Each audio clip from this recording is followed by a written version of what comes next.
మహిళల మీద దాడి చేశారు. దాడిలో పోలీసులు ఓ మహిళలు నిరసన తెలియజేయడానికి వెళ్తే వైసీపీ వాళ్ళు దాడి చేశారా? జగన్ వస్తున్నాడని నిరసన తెలుపుతున్నారు మహిళలు. అది తట్టుకోలేక వైసీపీ నాయకులు కానీ కార్యకర్తలు కానీ మహిళల మీద దాడి చేశారు. ఓహో, ఆ దాడిలో పోలీసులు కూడా గాయాలయ్యారు. ఎట్లా చూస్తారు?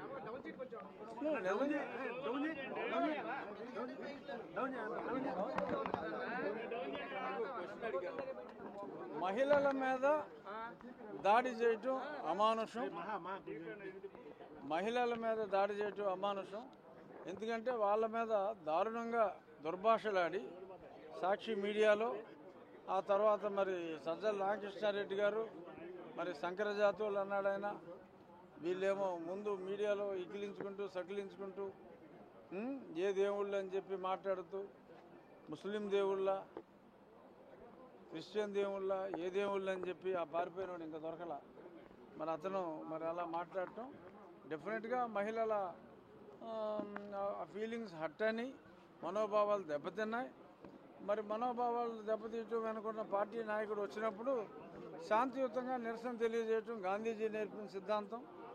మరి గాంధీవాదంతో వాళ్ళ నిరసన తెలియజేస్తే మరి వైసీపీ వాళ్ళు వాళ్ళ ఒరిజినల్ పోకడనే చూపెడుతూ మరి వాళ్ళ దాష్టికాలు మహిళల మీద చేయటం అనేది ప్రతి ఒక్కరూ ఖండించవలసిన విషయం.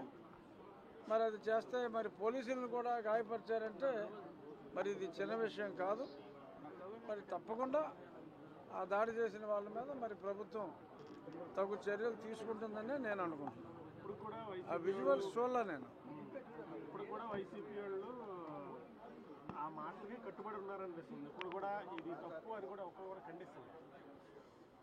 అదేనండి, ఇప్పుడు వాళ్ళ నైజం, వాళ్ళ ప్రవృత్తిని ప్రస్ఫుటంగా వాళ్ళు చూపెట్టుకున్నారు ఆ మీడియా ద్వారా.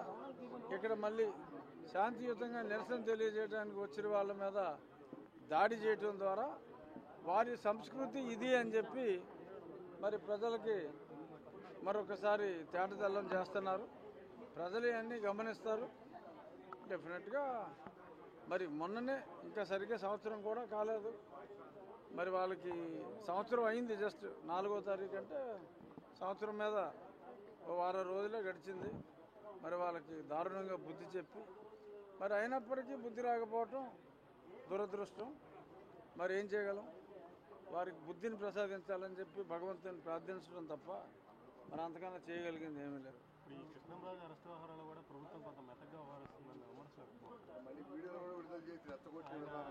అంటే వెతుక్కుంటున్నారు. మరి అతను పారిపోయాడు. మరి డెఫినెట్గా ఇన్ని రోజులు ఇంత మోడర్న్ టెక్నాలజీ వచ్చినప్పుడు మరి అతనేమో కోర్టులో కేసులు వేసుకుంటున్నాడు. మరి ఆ ఫాలో అప్లు అంటే మరి ఫోన్లో మాట్లాడాలి. మరి మోడర్న్ టెక్నాలజీస్ ఉన్నాయి. సో కాబట్టి డెఫినెట్గా ఎనీ మూమెంట్ అతను దొరికేస్తాడని అనుకుంటున్నాను. ఇవాళ కాకపోతే రేపైనా దొరికేస్తాడు. అదే ఆ కేసు హైకోర్టులో కేసు వచ్చేలోపు దొరికేస్తాడని అనుకుంటున్నాను.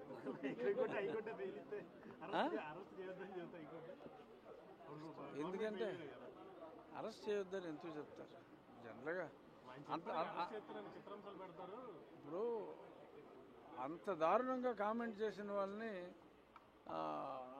రక్షిస్తుంది హైకోర్టు అని చెప్పి నేనైతే అనుకోను. ఎందుకంటే చెప్పలేం కదంటే హైకోర్టు వ్యూ ఎలాగైనా ఉండొచ్చు. కానీ మరి గతంలో మనం చూసిన దాన్ని బట్టి మరి ఇప్పుడు అలా చూసుకుంటే మరి అతన్ని అరెస్ట్ చేశారు కదా, కొమ్మినేని అరెస్ట్ చేశారు. కొమ్మినేని ఓకే ప్రోత్సహించాడు, వెకిల్ నవ్వులు నవ్వాడు. కానీ ఆయన వెకిల్ నవ్వులు నవ్వడానికి అసలు కారణమైన వాడిని వదిలేయటం అనేది డెఫినెట్గా ఏ న్యాయస్థానంలో కూడా జరగదు. జగన్ గారి బాధ వర్ణనాతీతం. అసలు జగన్ గారు అసలు ఇలాగా మీడియాలో మాట్లాడితే సాక్షికి సంబంధం ఏముందంటే ఇతని మీద కేసు పెడతాం ఏంటంటే, మరి ఇప్పుడు నేను మరి గతంలో TV5లో ABNలో మాట్లాడినప్పుడు సరే నాకు నోటీస్ ఇచ్చాడంటే బుర్రుండో బుర్రలేక ఇచ్చాడు అనుకుందాం. మరి ఆ యాజమాన్యాలు ఇద్దరిని కూడా మరి ఎందుకు?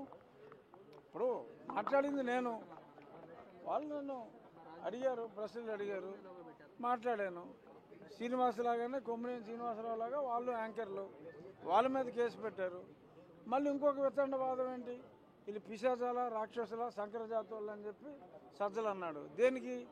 ఫోటోని చెప్పుతో కొట్టినందుకు.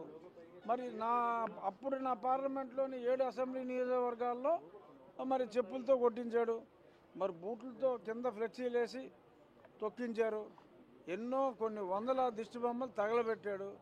మరి అప్పుడు ఆడిని పిశాచంగాడని చెప్పి మనం ఎవరు అనలేదే. శంకరజాతోడే సజ్జల రామకృష్ణారెడ్డి శంకరజాతోడని నేను అన్నానా? అనలేదు కదా. మరి ఎందుకు అతను అలా మాట్లాడటం అనేది తప్పు. సంస్కారవంతంగా మేమున్నాం అప్పుడు. మరి ఇప్పుడేమో ఆయన నీవు నేర్పిన విద్య అన్నట్టు ఆయన చేసిన దాన్నే ఆయన నిర్దేశకత్వంలో అడ్వైజర్ కదా. మరి ఆయన అడ్వైజర్ బట్టి చేస్తుంటారు. అప్పుడు నా ఫ్లెక్సీల మీద చెప్పులతో కొడతాం. మరి ఇలాగా వేస్టీలు అని చెప్పి తెరిస్తే పాలాభిషేకాలు చేస్తారా యాదవులిద్దరికి? చెప్పులతో కొట్టగా పాలాభిషేకాలు చేస్తారా? సో అది వారి విచక్షణ మొదలైతే ప్రభుత్వం సానుకూలంగా ఉంటుంది, సరైన చర్యలు తీసుకోలేకుండా రెచ్చిపోతున్నారనేది ప్రజల్లో ఉన్న అభిప్రాయం. ఏమండి, ఇతన్ని తీసుకొచ్చారు, ఆడు పారిపోయాడు, ఆడు దొరికితేనేమో హింసించారంటారు, దొరకకపోతేనేమో వాళ్ళకి సానుకూలం అంటారు. వాళ్ళకి సానుకూలంగా ఎందుకు ఉంటుంది ప్రభుత్వం? డెఫినెట్గా మీరు చూస్తూ ఉండండి, రేపు పొద్దురికాల దొరికేస్తారు. రేపు మాట్లాడుకుందాం.